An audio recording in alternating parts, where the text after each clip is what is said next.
Hello? Hi, everybody. I just get everyone's attention.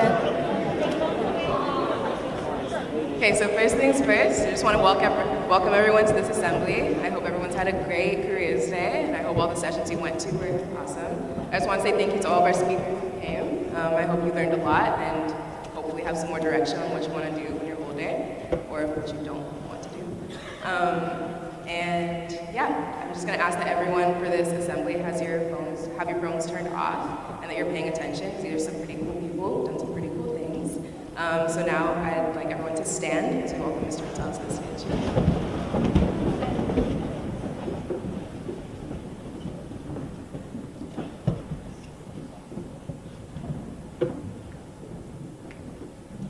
Good morning, please be seated.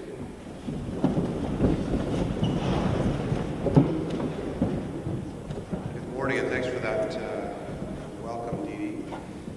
Pretty special day, cool day on campus today, last night, and obviously this evening with the finale of Spamalot, the musical.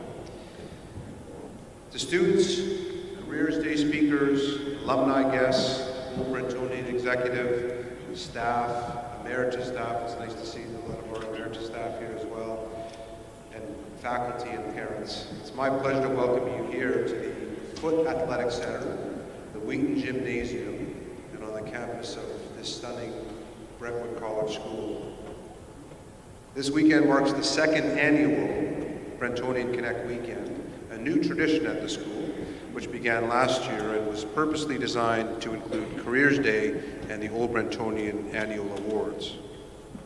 Many of our alumni who are on campus this weekend have recently become career mentors to some of our grade 10 students as part of their new career life education course. And I'm thrilled to report that this year alone, 130 students are now mentors and matched up with their alumni mentors through our Brentonian Connect digital platform. Many of those mentors are here today, this weekend, giving their time and expertise as Career Day speakers and or meeting their mentees for the first time. Thank you also to our 20 Career Day speakers who are with us today. 18 of you are Old Brentonians, 3 of you are Brentwood parents, and some are both actually today. We're going to acknowledge them now, and the process for acknowledgement will be this, so please hold your applause until I've introduced all 20 speakers. As I say your name, please stand to be acknowledged. One of our students will present you a gift on behalf of the school. When all the speakers are done, I will ask the students and the staff here to acknowledge you as well. So we'll get started in alphabetical order. Tim Beckman, Whittle 88. No applause. Sarah Bell Atkin, Alex 08. Philippa Berg, Mac 89 and current Brentwood parent. Constable Nicole Braithwaite, Gwyneth 05. Dominic Cassidy, Allard 12. Tom Dickens, Ellis House 05. Someone special to me, Samantha Dukovich, my first year here, Allard 13. Andrea Fleming, 2000, Mac House. Cecilia Grant, Hilton, 78. Suzanne Harrison, current Brentwood.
thank you for your patience there. It's one of the things we'll put in our notes for next year. In partnership with the Old Brentonian Executive, today is also the 5th annual presentation of the Old Brentonian Awards, an annual award that we give out to featured Old Brentonians. It's the second time we've held it here and in front of our students, and we thought that change was very, very important in a de manu and manu moment from hand to hand. You understand, the students, that you will soon be an Old Brentonian. It's very fitting that on Careers Day we also come together as a school to celebrate service and career accomplishments, and these 3 individuals have done just that. It's one of my great honors. I get many honors as head of school to support programs, etc. But one of the great ones that I get to is I get to phone the recipients. And it's interesting when a phone call is made by the head of school to an alum, how quickly they respond back to me. So there are 3 recipients I phoned, and it was how they received it was just amazing to me. They were blown away and stunned and honored to be part of that. So it's a great honor that I get to do that as well. There are 3 awards this morning. The Extraordinary Young Brentonian Award, which honors a young Brentonian for significant career achievements and/or service. An Outstanding Old Brentonian Award, which honors an Old Brentonian for outstanding career achievements and/or service. And finally, the Old Brentonian Lifetime Achievement Award, which recognizes an Old Brentonian for distinguished lifetime career achievements and/or contributions to their community through service. The nominations for these awards were made by our alumni community, with the final decision coming with a vote from our Old Brentonian executive, several of whom who are with us today. This morning, and I showed the recipients that this morning, a national ad is running in the Globe and Mail newspaper, a half-page ad indicating the accomplishments of these 3 winners today. The award process includes the introductory speaker, and I'll go through the process now.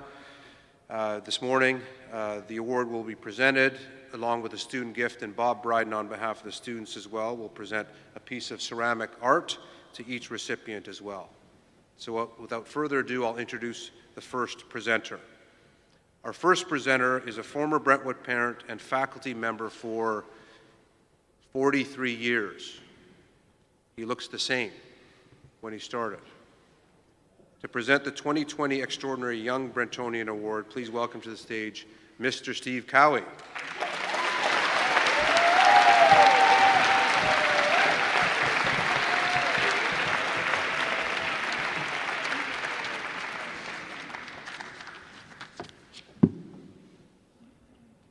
Top of the morning to you, Brentwood College.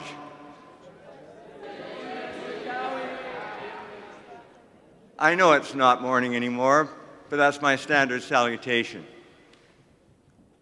It's my honor to be here today to present this award to Old Brentonian Virginia Reynolds. I know that teachers are not supposed to play favorites, but in the case of Miss Virginia Ginny Reynolds, I just could not help it. I played her first on the wing when she was only in grade 9, and later at fullback for our BC Championship team of 2009. Both in the classroom where she was challenged by learning style exceptionalities, they call them now, and on the field where she was physically not very big. She showed her courage, grit, and determination by refusing to give in, and in the end was able to rise above every challenge. I recall working with her one-on-one to prepare for our celebrations of learning, which are a euphemism for assessments or tests, in social studies, and being impressed by her persistence as well as her enthusiasm for learning. She has an inquisitive nature and an impish sense of humor, much like her mom. And quite often she would ask me questions about other stuff so that our help sessions went off on tangents. In rugby, during her grade 12 year, she had a crisis of confidence when she admitted to me that she was experiencing anxiety and wondering whether she should be starting for the team in the playoffs. She said she had lost confidence in her tackling, and she was afraid of letting the team down. She wasn't afraid to tackle, she just didn't want to let her team down.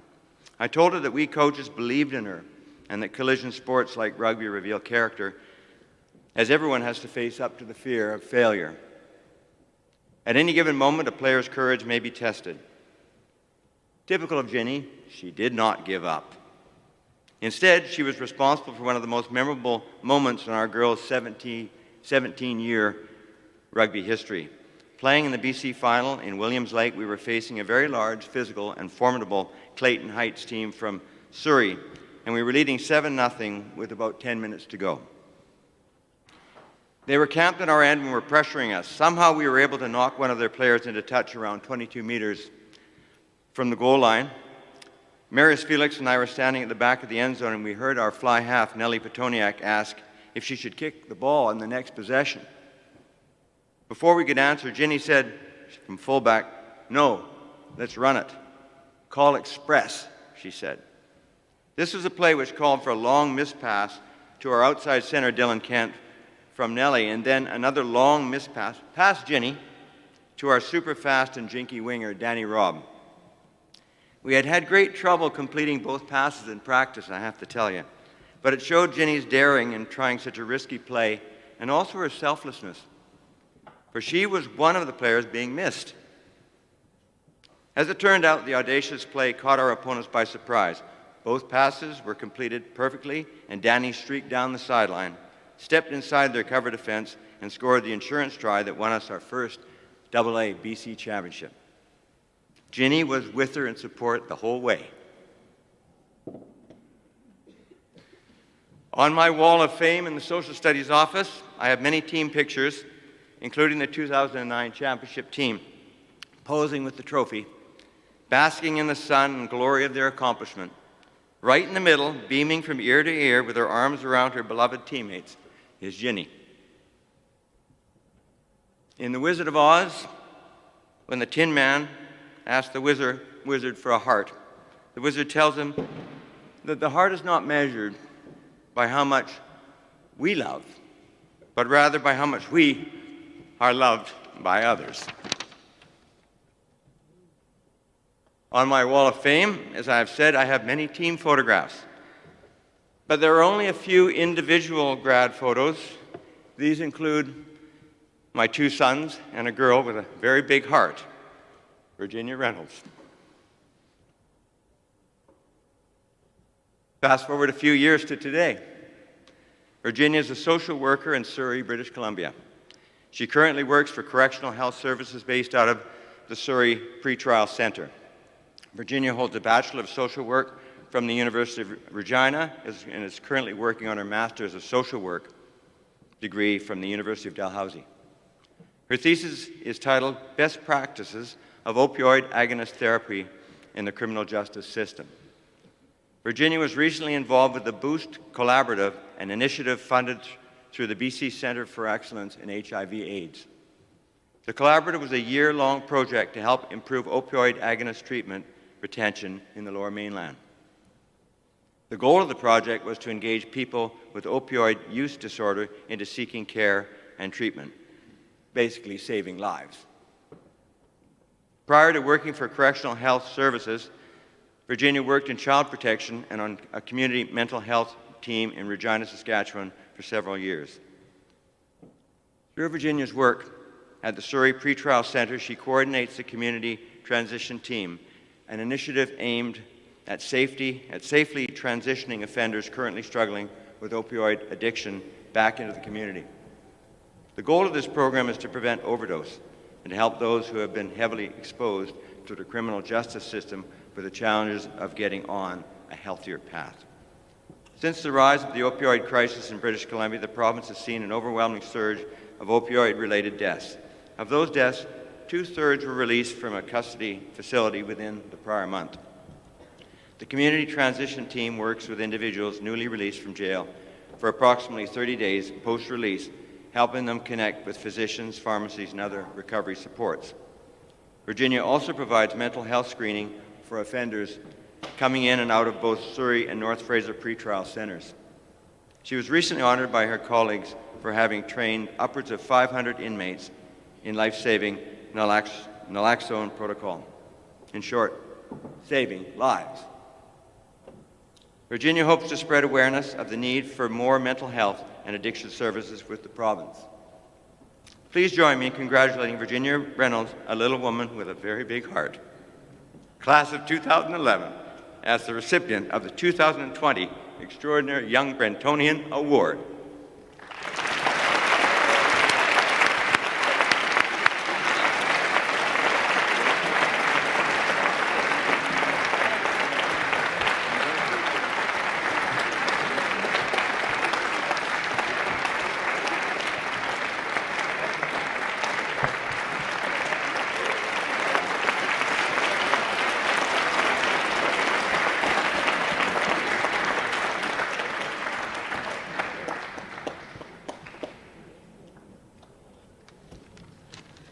Hi everyone, thank you so much for this opportunity. This is a big honor to be back at my old high school. I didn't really think that I would be in this position. I graduated in 2011, so this is a great opportunity. So thank you very much. I don't have really much to say in my speech. Mr. Cowie kind of summed up what I do for my career. I see a lot of hardship, a lot of pain and suffering with the people that I work with. So to come back here and spread a little bit of awareness, hopefully there's people interested in this line of work. I'd love to come to Careers Day one day and talk about this as well. Yeah, I don't really have too much to say, but if anyone has any questions about social work or the human service field, I'll be around for a little bit after, and I'd be happy to talk to people about that. So thank you again for the opportunity, and yeah, I appreciate it. Thank you.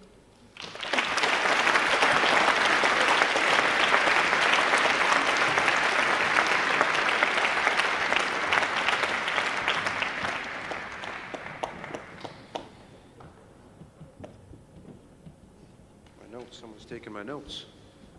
Oh, there's my notes. That someone is Amy. Our second presenter hails from Whittle House, is a current student in Whittle House, and is an avid student of our stage and screen course. He will present the 2020 Outstanding Brentonian Award. Please welcome to the stage Nathan Lopez.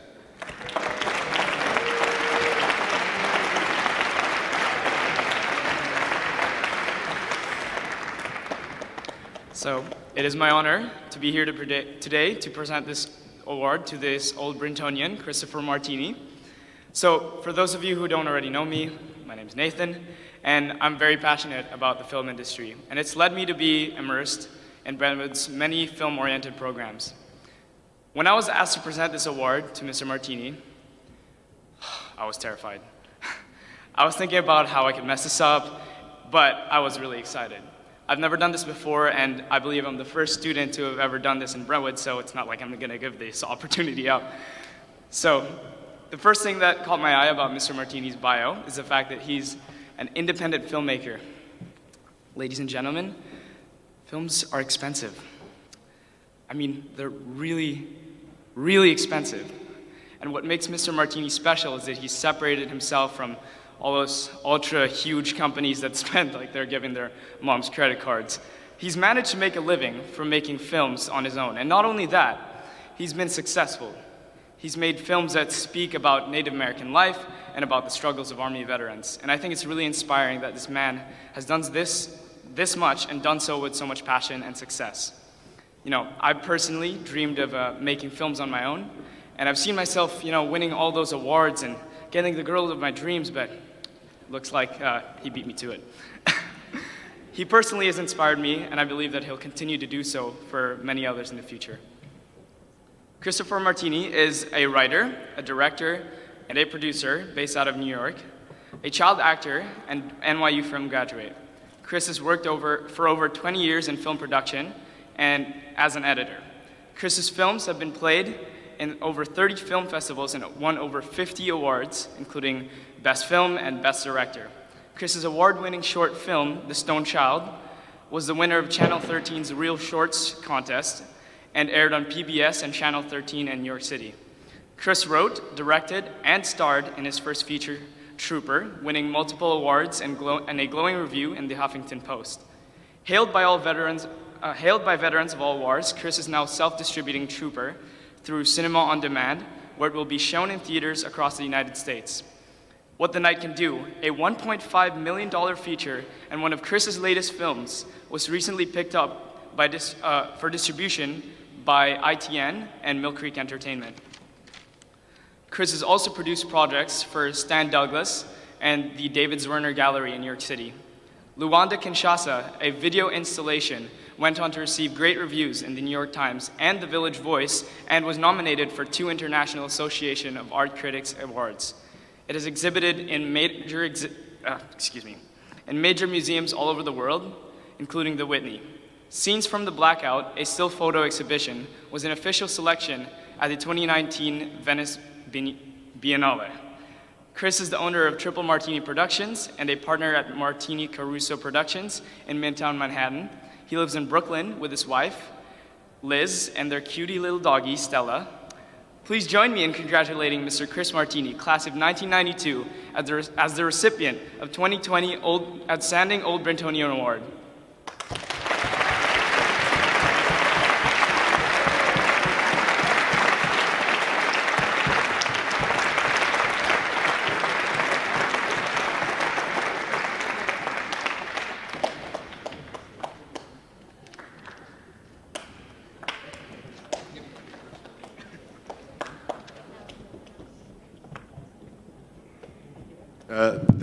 Thank you, Nathan, and thank you, Brentwood, for having me.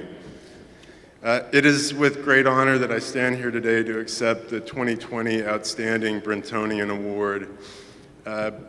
Brentwood has always been and will remain a very important part of my life. I was at Brentwood for 5 years, the entire time, so to accept this award is truly an honor for me. When I entered Brentwood, I was a 13-year-old kid from Texas, from a family of actors and artists. They made me the PR manager for the jazz tour, announcing the jazz band on stage up and down the West Coast, mostly because I had a big mouth. They also made me a coxswain, and this big mouth got me into trouble quite often during prep. Little did I know that this big mouth would become quite useful to me as a director. Brentwood is all about academics, sports, and the arts. I was never a strong student, quite mediocre at sports, so I felt drawn towards the arts. I won the sculpture award, which is still on my shelf. At Brentwood, I had a little video camera and I would make short comedies in the dormitory when I wasn't supposed to be doing that. But when I was at Brentwood, I knew without a doubt that I wanted to be a film director. It's taken me 28 years to realize the impact that Brentwood has had on my life, and I believe now it's given me the work ethic and the discipline, which is my trademark, and some of the greatest friends I will ever know. At Brentwood, I applied to NYU and was rejected. I had to do 1 year at the University of Miami Film School when Hurricane Andrew destroyed the campus. I had nothing to do but study, so I got a 4.0 and made the National Dean's List. I reapplied to NYU with the exact same entrance film and was accepted on scholarship. At NYU, I fell in love with cinema. I thought I was going to be the next Scorsese, until an editor from Vancouver saw one of my student films, and he turned to me and he said, "Chris, movies are about telling stories." His comment hurt me, but I was determined to tell a good story. What I did not realize is that story is a function of self-discovery. You need to understand who you are in order to tell a good story.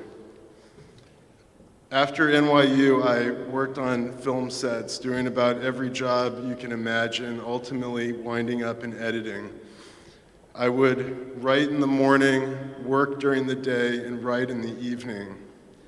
I set out to write my first feature-length film script with Brett Duncan from my class, who's sitting right here. The Stone Child was essentially a film about a family struggling through divorce, which was my story. We were shortlisted at the Sundance Institute. We thought we had it made, and then we were rejected. Living with rejection, I would learn, is something that an artist must learn to come to grips with. We made the short anyways. It got into 30 film festivals, and they showed it on Channel 13. These were some of the first film festivals that I ever got into, so this was a major turning point in my life. And I still plan to make the feature film. After that, I edited a documentary on Gulf War veterans. I could not believe that veterans were not being taken care of when they returned home from war. This led to the writing of Trooper. I was editing a totally different movie for National Lampoon when the producer forgot to pay me, and I had a bunch of checks that piled up. This was the most money I ever had at one time in my life, so I made Trooper, which was the hardest thing that I've ever done. I wrote, direct, acted, produced, and starred in the film. We got a letter from Sundance, from the head of the festival. He said he could not stop thinking about Trooper, but they wouldn't take the film. He recommended us to the Tribeca Film Festival. We had programmers there fighting for the film, but they ultimately lost the battle. I am now self-distributing Trooper because it's about Iraq veterans. They love the movie, and the story is just as timely as when I made it, 10 years later. 10 years later, veterans are still not being taken care of when they return home. Filmmaking is a hard profession. I may be one of the only students in my NYU class still pursuing a career as a writer-director, but I'm addicted to making movies. My father passed away, and I realized life is short. I've been pumping out films left and right. One of them is going to hit the target. They're getting distributed and they're winning awards, but I still have so much to accomplish. I produced for an artist here in Stan Douglas, a very important artist who exhibits all over the world. We were out having drinks one night, and I turned to him and I said, "Stan, I just want to make it because I want to see it. I don't care about fame or recognition." And he turned to me and he said, "Chris, it's because you're finally an artist." I know what he meant now.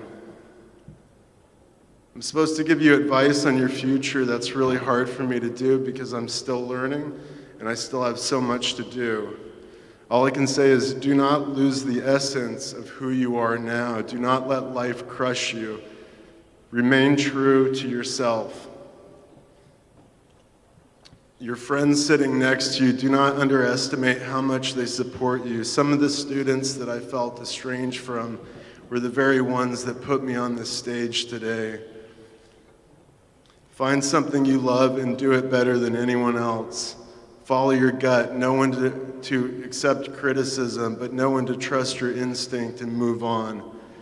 It's okay to fail. Rejection is not a reflection of your work. It's a combination of so many factors that you may not understand. Continuously improve yourself. Learn to love learning and exercise. When I was at Brentwood, I truly did not love the books that I was reading, the films that I was watching, or the exercise regimen. The irony is it's a part of my daily life. Use your light to become a force of positive change. It's not about money or recognition or awards. It's about using your light to affect change. Never quit. This a Marine veteran taught me who was paralyzed after combat. He never flinched. He never felt sorry for himself. He accepted his new challenge and he moved on. Turn your obstacles into fuel. Talent and true genius comes along once in a while. Orson Welles made Citizen Kane when he was in his 20s, but for me, talent is hard work. And I can thank Brentwood for instilling that in me. Thank you.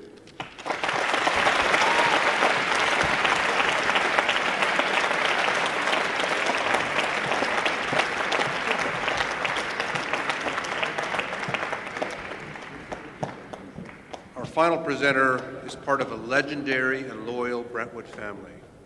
He graduated in 1981 and is a member of our Old Brentonian Executive. To introduce the final award today, the 2020 Old Brentonian Lifetime Achievement Award, please welcome to the stage Mr. Chris Van Fleet.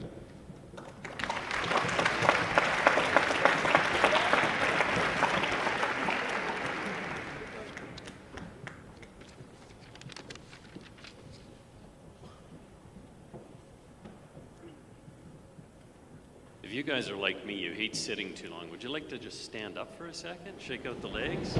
Yeah. Oh, yeah.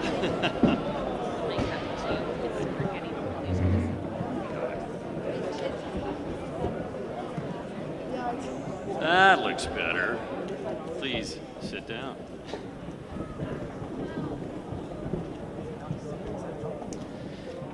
It's my honor to be here today to present this award to Old Brentonian Brad Winthrop, aka Squid.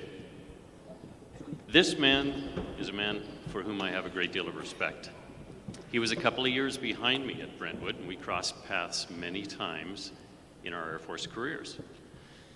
He is unassuming, jovial, great company, but most importantly, possessed of a quiet determination that I find absolutely inspiring. Squid attended Brentwood from grade 9 to 12, graduating in 1983. He joined the Canadian Forces militia as an infantryman piper with the Calgary Highlanders Scottish Regiment while attending the University of Calgary, from where he graduated with a BA with honors in forensic psychology in 1988. During that time, he transferred to the Naval Reserves and in 1987 enrolled full-time as a regular force naval officer serving on both coasts, hence the tactical call sign Squid. While aboard the HMCS Terra Nova during the first Gulf War, he was granted an extremely rare occupational transfer to pursue his dream of flying with the Air Force, and he commenced pilot training in 1991. After Wings graduation, he remained in Moose Jaw as an instructor. That was the first time he and I crossed paths. In '96, Brad was posted to Fort Wayne Cold Lake and flew the CF-18 Hornet and the T-33 Silver Star. In 1998, he was selected for an exchange with the United States Air Force in San Antonio, Texas, and he taught U.S. Air Force pilots how to become instructors and how to teach flying. He then returned to Canada in 2002 as a subject matter expert for the NATO Flying Training Program in Canada. In 2007, he was posted to 436 Tactical Transport Squadron flying the mighty C-130 Hercules, and later the C-130J, the brand new model, the Super Hercules. If you're an airplane nut like I am, that's pretty exciting. He also completed 4 combat tours in Afghanistan and deployed the first Canadian Super Hercules into combat theater while serving as the commanding officer of the Tactical Airlift Unit at Kandahar Airfield. He returned to Ottawa in 2013 as the Expeditionary Operations Desk Officer responsible for Afghanistan, Kosovo, and Cyprus. In 2014, he was selected to attend the Joint Command and Staff College, where he completed a Master's of Defense Studies at the Canadian Forces College in Toronto, and was promoted to the rank of Lieutenant Colonel. He was selected by the RCAF to become the 20th Commanding Officer of 431 Air Demonstration Squadron, which most Canadians know as the Snowbirds.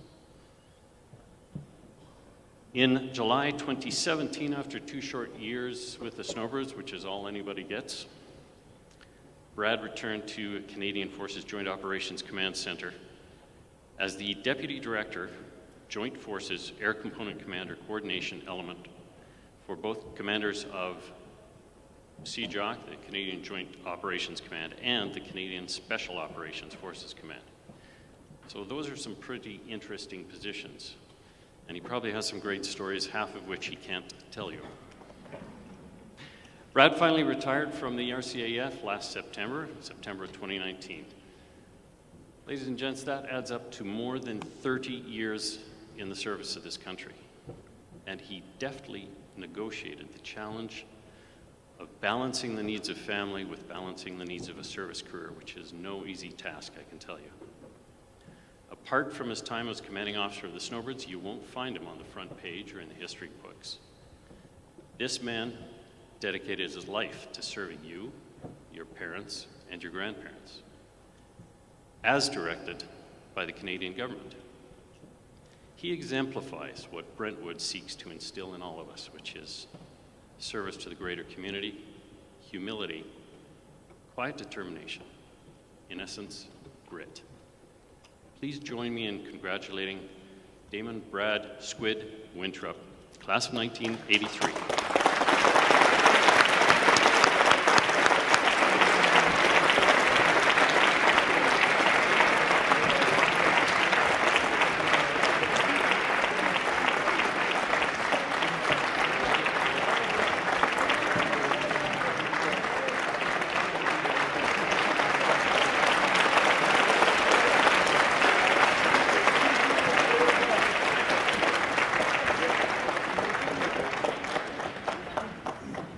Can you hear me okay at the back? No? Thanks, Chris. Give me 2 seconds. I'm going to struggle with the technology. I was given some marks of fire, so I promise that when you leave here, hopefully you won't be asleep. Amy had said you have 3 topics to cover and you have 3 to 5 minutes to do that in. I'm going to fail at one of those. I apologize. But I have a few important things that I'd like to pass on to you. You'll find none of this surprising, I hope. And hopefully I can pass along to you that this is an affirmation of your time here will serve you well in the future. So if you'll bear with me, I will make this presentation. So good afternoon. Thanks again, Chris, for the introduction. As you mentioned, we've been following each other around for the better part of 40 years, and it was 36 years of service, actually, with the CF. Headmaster Bud Patel, faculty and staff, distinguished alumni, parents, and especially the current student body, hello. And thank you also very much for inviting me here on this auspicious occasion. Over the years, I have cherished any excuse to visit Brentwood. I'm sure you agree it's a remarkable place. And I can confirm that your experience here will shape what you choose to become later on, and perhaps more importantly, how you choose to live your life. I'll touch on that in a minute. I must confess, as much as I appreciate your confidence in that of the Alumni Association for choosing me to receive the Old Brentonian's Lifetime Achievement Award, especially since I'm still alive, the name sounds permanent, doesn't it? It's like a posthumous sort of a thing, but anyway. I do not believe that I deserve any special individual recognition, and that's just kind of how I am. However, I would be delighted to accept this award on behalf of all Brentonians who have served or continue to serve in the military. And I'd like to pass on and remind you of some notables. So Headmaster David Douglas Mackenzie was a Royal Air Force fighter and bomber pilot during the Second World War. He later joined the Royal Canadian Navy and became the first headmaster on the reestablishment of Brentwood at its present location here in Mill Bay. Mr. Reginald Pitt was the Director of Athletics and my cycling coach when I was here. Mr. Pitt was a Royal Navy deck gunner in World War II aboard HMS Hood, which historians will know was until 2009 the largest battle cruiser the world had ever seen, and it was sunk by the Bismarck in under 8 minutes. There were only 3 survivors of 1,428 crew. Mr. Pitt was a Royal Navy Golden Gloves boxing champion, a British national fencing champion, and Olympic gymnast. Talk about overachievement. But more than that, at 60 plus years old, he led our cycling team on every training ride, on his bike, from the front. which is not insignificant. He was the most impressive individual I had ever met, and a mentor beyond compare. Of all the considerable talent here at Brentwood, his example had the most significant impact on my development as an adult, and more specifically as a military leader, providing the gold standard model by which I would measure and value the correctness of my actions towards others, particularly those that were under my care. And from my own peer group, my fellow Brentonians, Joe Palfy was a Royal Canadian Air Force helicopter pilot. Bartman Maluish Casey was a transport pilot. Of course, Chris V-Squared Van Vliet was a helicopter and fast jet pilot. And even some Brentonian parents like Ian Piggy James. You should recognize his name because two of his sons, Trekker and Denzi, are classmates of yours. So Piggy was a heavy transport pilot and a fast jet pilot and a snowbird. That the alumni have considered a military career or a career in the service of others as worthy of consideration is very, very humbling, and I'm deeply honored, so thank you. I'll promise to be as brief as I can. I did two things, actually. This is advice that I got very early in my career as an officer. They said, if you want to keep your speeches short, do two things. Drink lots of coffee, that'll make you speak fast, so I did that. And don't go to the bathroom, so I didn't do that either. So I won't be up here for more than 10 minutes. So I'll speak quickly about my time here, some highlights of my military career, and what the future holds for anyone that should choose a similar career path. And at 13, I left everything I knew in the comfort of my home in Edmonton to embark on a 4-year odyssey with 280 students at that time, from grades 8 to 12. And at that time, the girls were new, and they were only in grades 10 to 12. I was told that opportunities in academics, sports, and fine arts would be presented to me, and that exposure would influence how I would conduct my adult life. Of course, this all came true. I enjoyed a wide variety of experiences in the triumvirate that deeply influence what my interests are even today.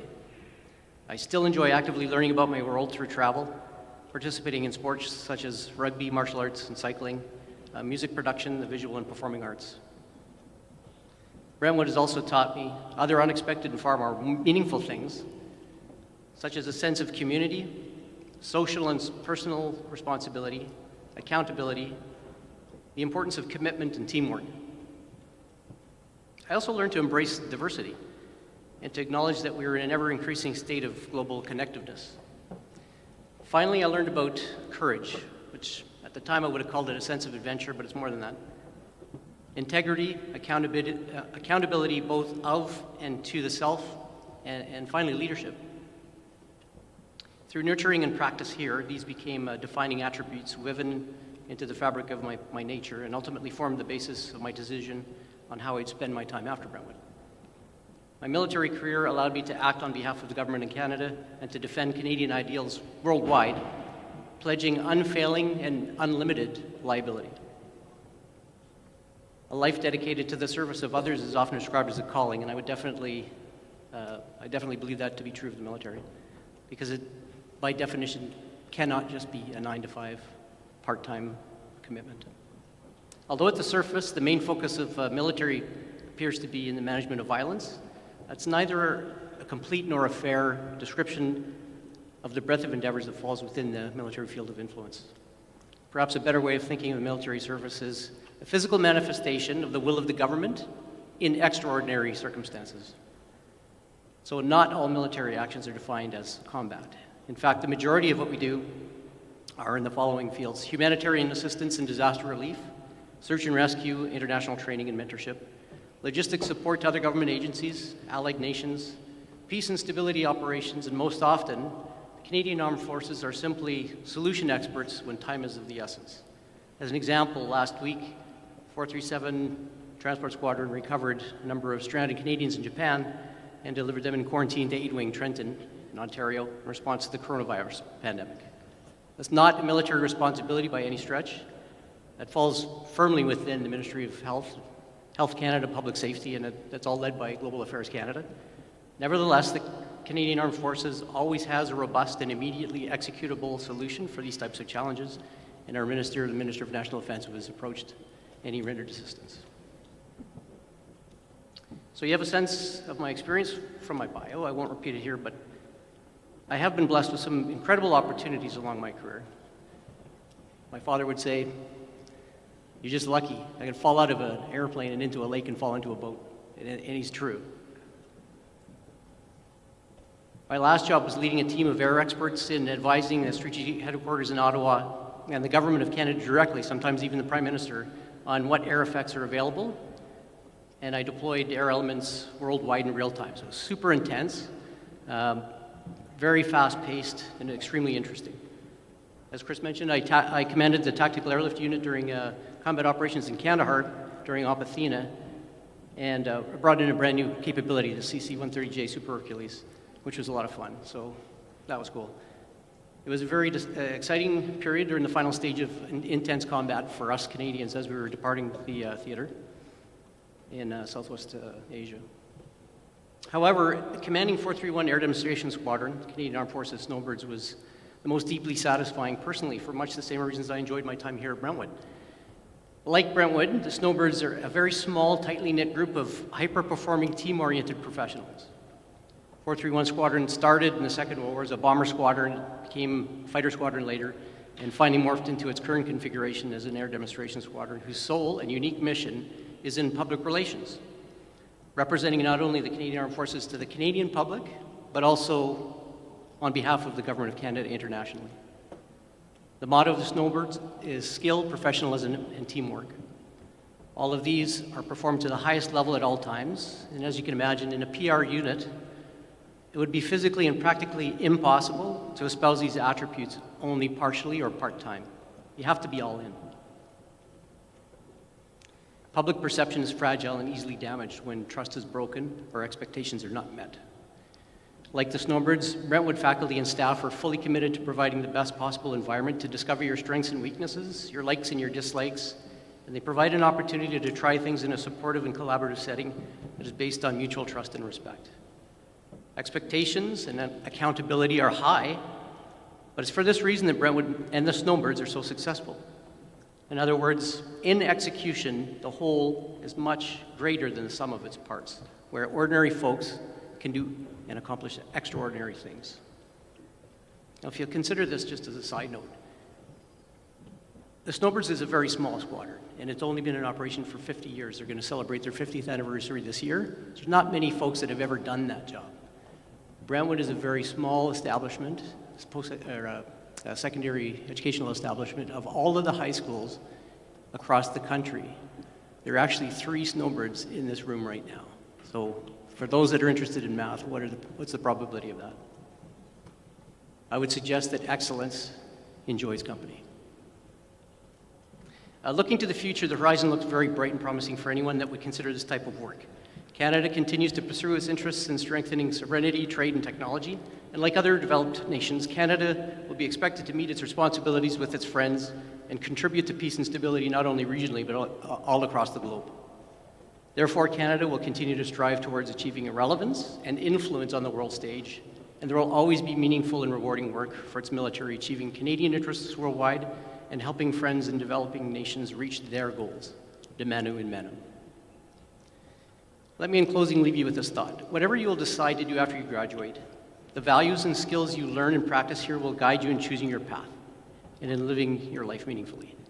Above everything else, be true to yourself.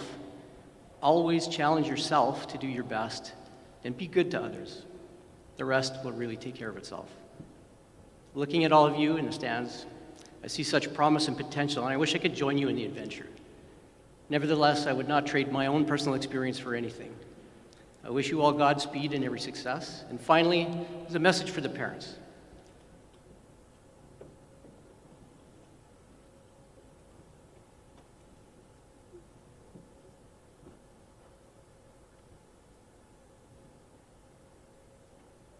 We as children are never given the opportunity to thank you.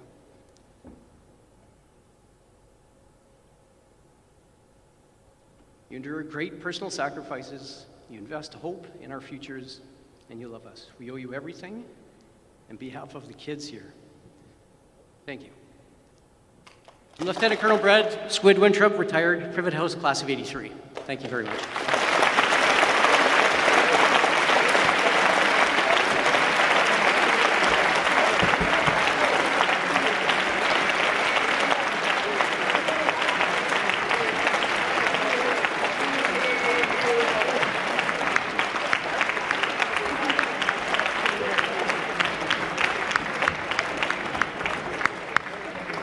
If you notice very closely, Brad is wearing his Brentwood blazer when he was a student here.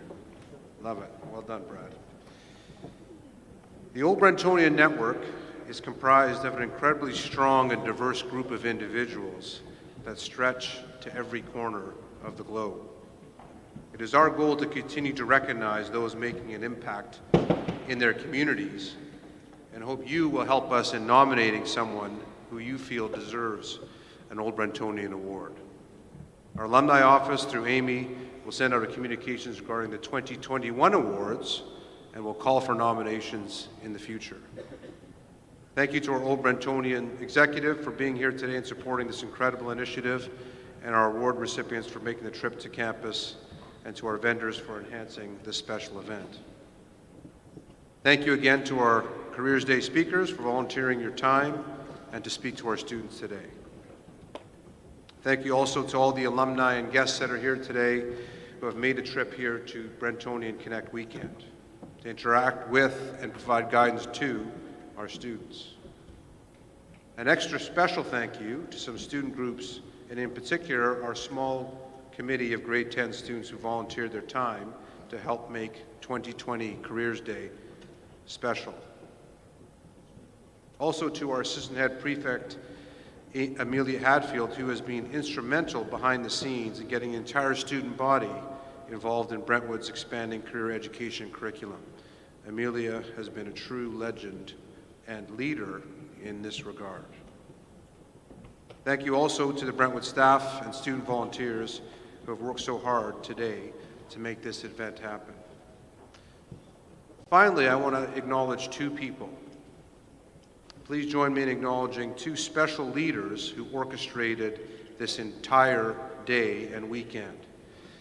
Amy Weinberg, our Manager of Alumni Relations, and Jessica Beausoleil, our University Counselor, are really the stars behind the stars. Please join me in acknowledging them.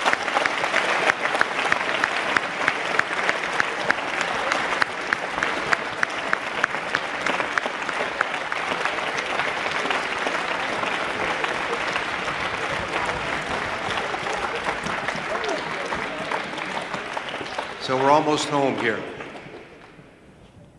So I'm going to ask the students and faculty that have been assigned to help tear down the gym to please remain seated at the end of this. You'll get some direction on how you can help with that. I invite all the alumni and guests up to the field house, which is up top there, for a quick reception with some light refreshments as well. And finally, to all the students and faculty, it's regular sports day this afternoon. Have a good day. Thank you.